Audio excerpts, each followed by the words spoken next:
Abraham Toro gave me this amazing quote about Mason Miller, who we're going to talk about. Good, he made good bats look bad. And Carl Ravitch recently told me that Mason Miller is essentially the Paul Skeens of the back end. And you can flip that too. And we're going to see maybe Mason will eventually get that starter position once again. Before we talk about the Mason Miller trade possibilities, what was it like watching 103.6 out of the hand of Mason Miller at the All-Star game? Ridiculous. Yeah, like the fact that he can throw that hard and that consistently is just insane. Then you talk to him afterwards, and he's like a gentle giant. He is. He's a very nice dude. And I kind of like, I didn't know necessarily what to expect because I had never talked to him beforehand. But it was brief and it was in a group setting, but he could not have been nicer. And I think you even used the word before the show here that he's just genuine. He's just a good dude. Yeah, I'm a big fan of his, and the way that he ended up, the way he's performed the first half of the year, he's looks like the best closer in baseball. And I don't need to add the word arguably because he has been the best closer in baseball. He's dominated. He's overpowered hitters. He's overpowered some of the best hitters in baseball. And there's talk of him wanting to go back to the rotation. I really like him in this role now because he's dominant. Like, he's awesome. I understand why you'd want to go back to the rotation because there's more money, there's more opportunities there.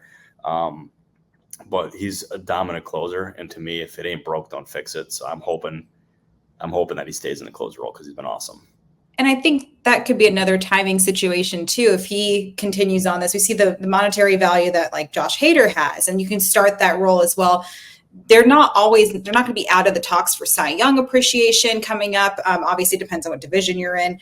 But yeah, I spoke to him. He was actually on the show. You can follow it on A's Total Access. You can get that wherever you get your podcasts. But I had him on the show after he returned from the All-Star game. And I asked him, what's 103.6 feel like coming out of your hand? And he said, I'm not going to be cocky. And I'm not just saying that, but he's literally not a cocky person. He's very grounded because of all the adversity he's dealt with.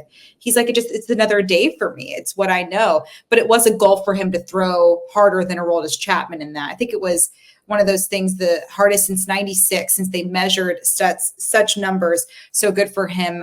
Either way, he's a guy that you're going to want to root for because the numbers aside, like you said, the makeup is fantastic. I want to talk about the trade market a little bit with him, though, because, I don't think he's going to be moved. And I think you can agree with me with that. But what is the interest on Mason Miller? Yeah, I don't expect him to be moved at all. I fully anticipate there's going to be plenty of teams who check in on him because we're talking about a closer who is 25 years old. He's been awesome this year. His future looks incredibly bright, but he's also signed for 5 more years, and he's going to be signed pretty cheap. It makes him just an incredibly valuable asset. And I fully anticipate teams will check in trying to see if they can get a bargain, but they're not going to get a bargain because you look at him, he's a piece that the A's can build around. He's something that gets fans excited when they eventually move to Sacramento.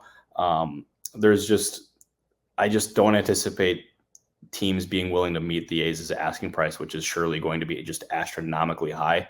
That being said, though, there is plenty of logic for the A's to trade Mason Miller because they are not close to contending whatsoever. And we're talking about a guy who's in a closer role, and that's not a player. If you're a non-contending team, you really don't need a dominant closer. And if you traded Mason Miller, you could get an absolute haul in return for him. And they can give you pieces to build around, whether it's in the offense or it's starting pitching or whatever it is. Maybe it's both. Who knows? He's that valuable of an asset. And that can really end up setting up their next era of A's baseball, whether it's in Sacramento, Las Vegas, or wherever that may be. So I understand why the A's, I think the A's should entertain it, but I ultimately don't think they're going to move them because the price is just going to be too high for these teams.